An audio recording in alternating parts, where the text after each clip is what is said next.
ये बना सकते थे, तो वैसा पॉसिबल नहीं है क्योंकि उसके अंदर एम्पियर प्रॉपर नहीं मिलेगा आपको, वोल्टेजेस बैठ जाएंगे। लेकिन जब हम स्विचिंग मोड पावर सप्लाई बनाते हैं तो एक तरह का फीडबैक लेके बनाते हैं, तभी हम लोग देखेंगे किस तरह से बनाएंगे वो।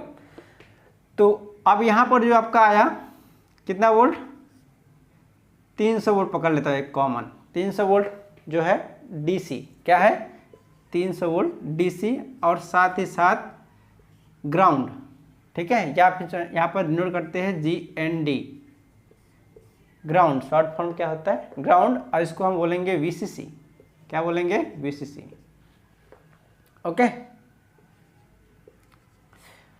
अब यहाँ पर ये आपका 300 वोल्ट आके मिल गया। अब हम इसी 300 वोल्ट का यूज़ करके मनचाहा वोल्टेज बना सकते हैं, किसके से, ट्रांसफार्मर या फिर स्विचिंग। अब यहाँ पर स्विचिंग करके, ठीक है, लेकिन अब हम यहाँ पर इसको कितने फ्रीक्वेंसी पे स्विचिंग कराएंगे। अब यहाँ पर ट्रांसफार्मर एक चैप्टर आता है ट्रांसफार्मर। अब ट्रांसफार्मर थोड़ा सा पढ़ लेते हैं, ज़्यादा नहीं, थोड़ा सा ही, ये सब के बारे में डिटेल में जानना, क्योंकि एक ही वीडियो में सब नहीं हो पाएगा, लंबी थ्योरी इसकी।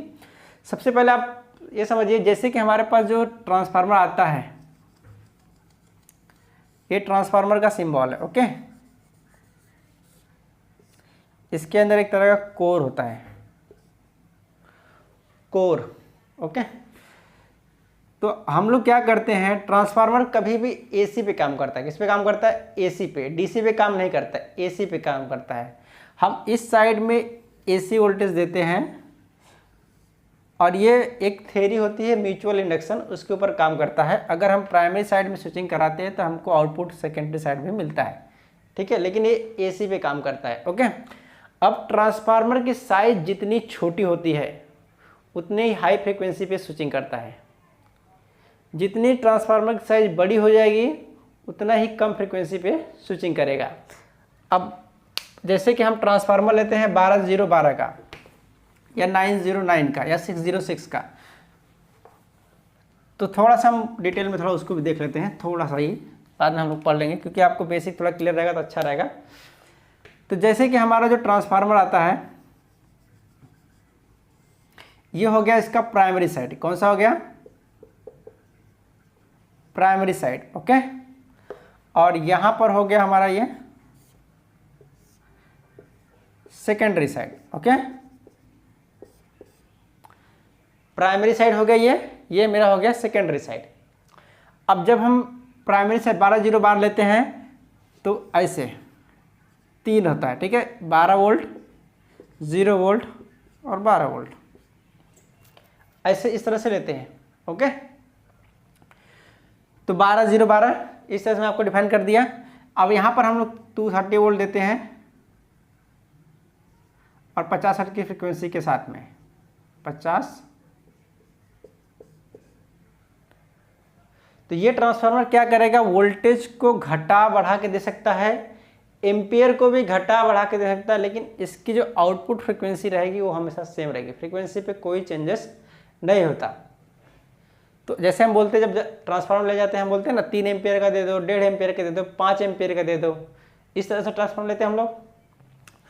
तो ये जो कॉइल होता है, कोर के साथ में जितना ज़्यादा अटैच रहेगा उतना ज़्यादा एम्पियर रहेगा, जितना ही कम अटैच रहेगा उतना कम एम्पियर रहेगा।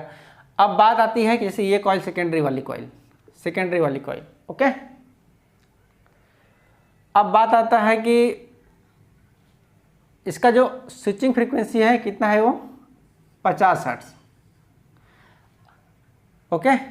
अब अगर 606 लोगे तो भी वही है, तो वोल्टेज को घटा बढ़ा के दे सकता है। अब ये 12 0 12, अब इस पे आपको कैसे वोल्टेजेस बनाने हैं, अगर ऐसा 12 0 12 3 लगा हुआ है तो इसके आउटपुट में आपको 2 डायोड लगा के आपस में कॉमन कर देना है, और यहाँ से ग्राउंड लेके आपको फिल्टर कर लेना है, तो ये आपको 12 वोल्ट बन जाएगा, ठीक है। कितना वोल्ट बनेगा, 12 वोल्ट। लेकिन इसी से आपको 24 वोल्ट बनाना है, अगर इसी से आपको 24 वोल्ट बनाना है तो कैसे बनाओगे, तब ये सेंटर वाला आपको छोड़ना है, सेंटर वाला आपका क्या करना है, आपको छोड़ देना है, सेंटर वाला आपको क्या करना है, छोड़ देना है, जो ये 0 का टर्न में था उसको आपको छोड़ देना है। ओके, और ये दोनों पे आपको डायोड ब्रिज लगा देना है। क्या लगाना है, डायोड ब्रिज।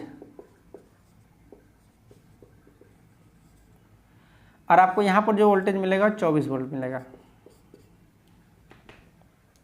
ओके, अब इसकी साइज हम लोग अगर कम ज़्यादा करते हैं, साइज मतलब इसकी साइज नहीं, अब इसको बोलो सर 12/0 छोटा बना दे तो काम हो जाएगा मेरा हाई फ्रिक्वेंसी का, वैसा नहीं होता है। इसकी वाइंडिंग की संख्या जो वाइंडिंग जो होता है उसको कम करना पड़ता है जब हाई फ्रिक्वेंसी पे काम करता है तब। जो आपका डीटी होता है, ड्राइवर ट्रांसफार्मर, डीटी आपने देखा सीआरटी में, उसकी साइज कितनी छोटी रहती है, बहुत छोटी रहती है ना।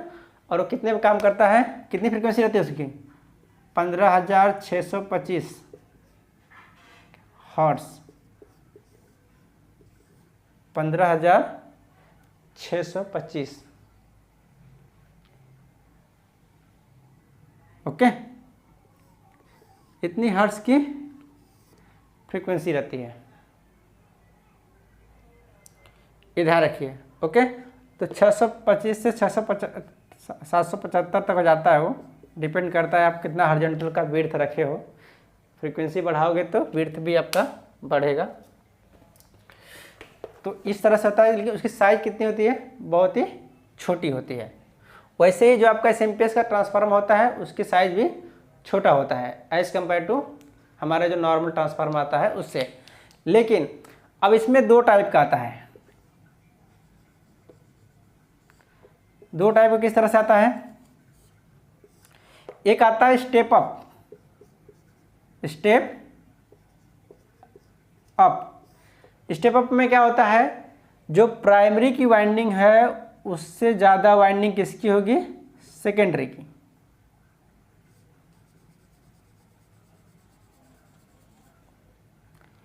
ओके, और जो स्टेप डाउन होता है, स्टेप डाउन, उसमें क्या होता है, प्राइमरी की वाइंडिंग ज़्यादा होती है, सेकेंडरी की वाइंडिंग कम होती है।